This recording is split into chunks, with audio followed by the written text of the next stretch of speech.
Assalamualaikum warahmatullahi wabarakatuh. Saya Febri Suryani, NPM 2201201038 dari kelas M Universitas Pembangunan Negeri Veteran Jawa Timur. Di sini saya akan mempresentasikan tentang tugas ekonomi mikro saya di semester 1 Prodi Manajemen. Yang pertama, saya akan menjelaskan tentang teori produksi dan biaya produksi. Saya mengambil contoh industri budidaya ikan lele. Pertanyaan pertama, bagaimana tahapan produksi industri bisnis tersebut? Tahapan dalam budidaya ikan lele. Yang pertama adalah persiapan media air. Dan itu mencakup tentang mempersiapkan kolam lele. Hal pertama yang harus dilakukan saat akan membudidayakan ikan lele adalah mempersiapkan kolam yang akan dijadikan tempat untuk ikan lele. Kolam ini dapat berbentuk tanah, terpal, maupun semen. Kolam yang digunakan harus memiliki ukuran yang cukup besar agar mengurangi risiko ikan lele mati dikarenakan kekurangan oksigen. Sebelum melakukan pengisian kolam, pastikan air yang akan diisi diberikan cukup jarak agar ikan lele tidak kepanasan. Persiapan kolam yang dilakukan yaitu dengan mengisi air kolam setinggi 30 cm dan menambahkan antiseptik untuk kolam ikan dan setelah itu dibiarkan selama 1 jam. Yang kedua adalah menambahkan plankton. Sebelum menebar benih ikan lele ke dalam kolam karena harus menunggu proses pembentukan lumut dan fitoplankton yang dapat menetralkan air kolam agar tidak mudah keruh. Penumbuhan plankton harus dibiarkan selama 5 hari. Jika plankton sudah tumbuh, tambahkan air ke dalam kolam hingga mencapai 70 cm. Yang kedua ada penebaran benih ikan lele. Kita harus memperhatikan beberapa aspek dalam menebarkan benih ikan lele. Yang pertama adalah pilihlah benih yang unggul. Benih ikan lele yang unggul akan lebih gesit dan agresif saat pemberian makan. Ukuran lele terlihat sama, serta warnanya sedikit lebih terang. Yang kedua, pisahkan lele yang berukuran besar dan kecil. Memisahkan lele berukuran besar dan kecil sangat penting dikarenakan lele merupakan jenis ikan kanibal atau pemakan sesama jenis. Hal tersebut digunakan untuk meminimalisir kematian ikan lele kecil akibat dimakan ikan lele yang lebih besar. Yang ketiga adalah memperhatikan proses penebaran benih ikan lele. Sebelum menebar benih ikan lele, harus dilakukan proses aklimatisasi yang bertujuan untuk memberikan kesempatan kepada benih ikan lele beradaptasi. Dalam proses penebaran benih ikan lele sebaiknya dilakukan di pagi atau sore hari, dikarenakan ikan lele cenderung lebih tenang dalam waktu tersebut. Dan yang keempat adalah memuaskan benih ikan lele. Memuaskan benih ikan lele selama 24 jam atau hingga benih ikan lele terlihat lincah dan sehat. Hal ini dilakukan agar ikan lele dapat beradaptasi dalam lingkungan yang baru. Dan yang ketiga ada masa budidaya, yaitu penyortiran. Hal tersebut memiliki tujuan untuk mencapai tingkat produksi maksimal, mencegah terjadinya kanibalisme ikan lele, mengontrol perkembangan bobot ikan lele, menjaga agar perolehan makan ikan lele seimbang, serta menyeragamkan ukuran ikan lele. Idealnya, proses penyortiran ini dilakukan pada pagi hari. Sebelum dilakukan penyortiran ikan lele, tidak boleh diberi makan untuk menghindari stres akibat ikan lele yang muntah. Yang keempat, ada proses panen. Ikan lele biasanya sudah dapat dipanen setelah 3 bulan benih ikan lele disebar. Proses panen ikan lele dapat dilakukan dengan menyortir ikan yang layak konsumsi atau ikan yang berukuran 4-7 per kilogram atau sesuai dengan keinginan pembeli. Yang kelima ada pasca produksi. Hal ini dapat dilakukan dengan cara membersihkan kolam untuk mengurangi kotoran atau sisa makanan ikan lele sebelumnya. Yang keenam ada pemasaran dan promosi. Penjualan dapat dilakukan dengan cara menjual harga per kilogram di warung-warung makanan dan menjadi pemasok ikan lele di warung tersebut. Pemasaran dan promosi juga dapat dilakukan dengan memanfaatkan media sosial. Lalu, pertanyaan yang kedua adalah faktor produksi apa saja yang mendukung kegiatan produksi bisnis tersebut? Dan jelas. Ada beberapa faktor pendukung produksi yang mendukung kegiatan produksi industri budidaya ikan lele. Yang pertama adalah faktor produksi alam. Faktor produksi alam adalah faktor yang sangat penting bagi kegiatan produksi budidaya ikan lele. karena ikan lele dapat hidup jika ada air. Yang kedua adalah faktor tenaga kerja. Tenaga kerja adalah seluruh orang yang terlibat dalam kegiatan ekonomi, sehingga faktor tersebut sangat berpengaruh dalam kegiatan produksi industri budidaya ikan lele. Yang ketiga adalah faktor produksi modal. Faktor produksi modal digunakan untuk menyediakan kebutuhan persediaan bahan-bahan yang akan digunakan untuk budidaya ikan lele dan untuk membayar tenaga kerja. Dan yang terakhir adalah faktor produksi entrepreneurship. Faktor entrepreneurship menjadi salah satu faktor yang penting dalam kegiatan produksi budidaya ikan lele. Dikarenakan jika tidak ada pemimpin kegiatan produksi yang menjatuhkan kemana arah modal, sumber daya alam, dan tenaga kerja, maka usaha tersebut akan menjadi berantakan dan menjadi tidak terarah.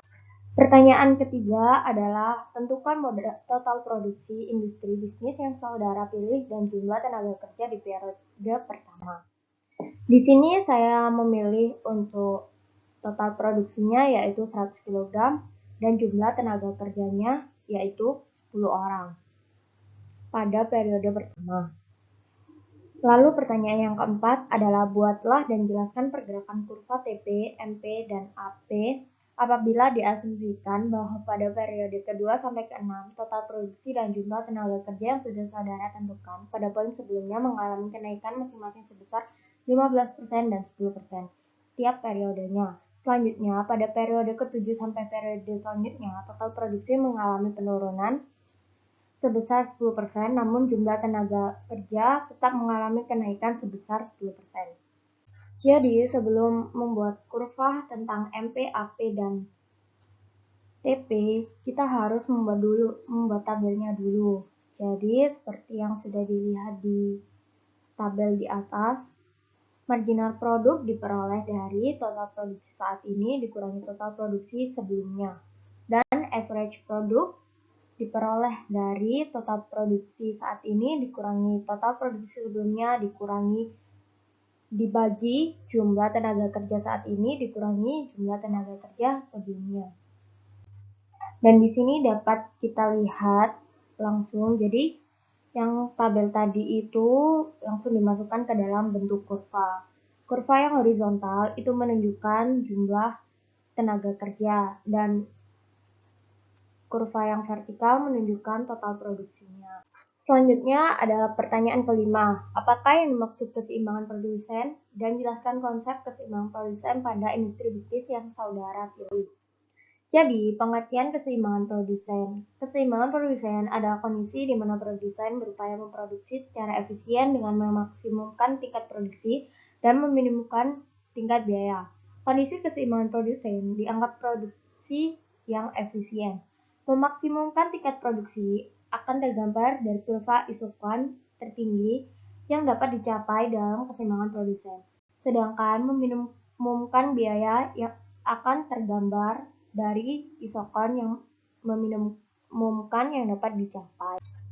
Pertanyaan keenam adalah setiap industri bisnis pasti memiliki biaya produksi, termasuk industri bisnis yang saudara pilih. Jelaskan konsep kurva MC, AC, AVC, dan AFC pada industri bisnis yang saudara pilih.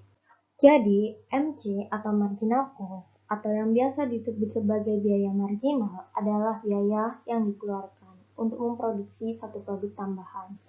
Yang kedua ada AC atau average cost atau yang biasa disebut dengan biaya rata-rata adalah biaya yang dikeluarkan untuk memproduksi satu produk dan dapat diperoleh dengan cara membagi biaya produksi total dengan jumlah barang.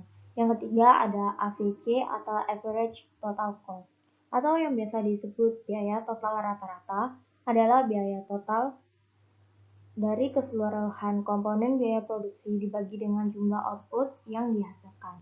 Dan yang keempat ada AFC atau average fixed cost atau biaya tetap rata-rata adalah biaya total untuk memproduksi sebuah unit.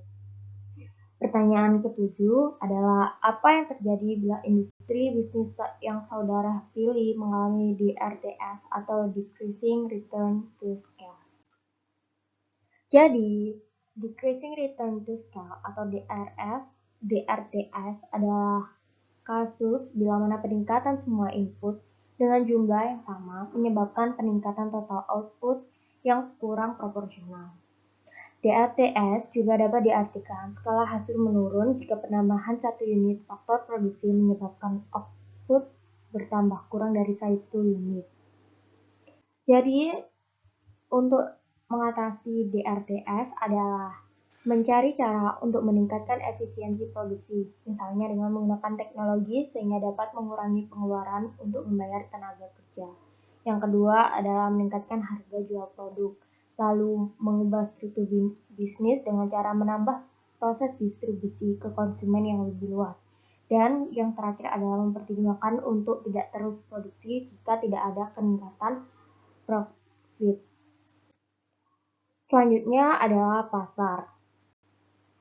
Untuk pertanyaan mengenai pasar adalah apabila dianalogikan industri bisnis yang saudara pilih masuk ke dalam pasar oligopoli, bagaimana kelebihan dan kelemahan yang diterima industri bisnis tersebut di pasar oligopoli. Jadi, kita harus mengerti dulu apa pasar oligopoli. Pasar oligopoli adalah struktur pasar yang dikuasai oleh beberapa produsen yang menjual produk yang homogen atau berbeda corak. Secara etimologis, oligopoli artinya beberapa perusahaan atau penjual. Dan kelebihan dan kelemahan yang diterima industri bisnis budidaya ikan lele di pasar oligopoli. Kelebihannya adalah produsen akan terus melakukan inovasi. Dalam pasar oligopoli, inovasi berkembang sangat pesat dikarenakan persaingan yang sangat ketat sehingga membuat para produsen terus melakukan inovasi untuk memenuhi permintaan pelanggan. Dan ada kelemahan pasar oligopoli bagi industri bisnis budidaya ikan lele, yaitu terjadinya persaingan harga. Kelemahan pasar oligopoli bagi para produsen adalah terjadinya persaingan harga sehingga dapat merugikan salah satu pihak. Yang kedua, adanya membutuhkan banyak biaya untuk kebutuhan promosi. Para produsen harus melakukan promosi untuk memperkenalkan produknya. Apabila produsen menetapkan harga yang murah, akan tetapi tidak melakukan promosi, maka produk yang dijual lebih sulit dikenal oleh masyarakat. Sekian dari saya, terima kasih. Wassalamualaikum warahmatullahi wabarakatuh.